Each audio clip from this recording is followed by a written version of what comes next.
Pagka gusto, maraming paraan.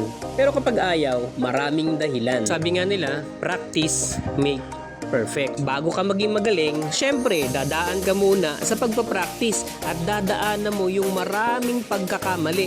Dahil ang pagkakamali na yon ang magtuturo sa'yo para maging perfect ang mga ginagawa mo. Small entrepreneur pa lang ako. Kaya karamihan sa lahat na naging project ko, ako talaga ang gumawa. Bilang isang negosyante, kailangan alam mo ang pasikot-sikot sa negosyo mo. Na kahit anong mangyari o iwang ka man ng mga tauhan mo, tatakbo at tatakbo pa rin ang negosyo mo. Kapag nagnegosyo ka na, baliwala na ang pagod. Ang iniisip mo na lang makapagbigay ka ng maayos na serbisyo kahit nagkakamali ka. Ang dami kong ways, pero worth it naman yon para sa akin. Ito ang resulta ng araw-araw kong pagpapractice at pag-aaral.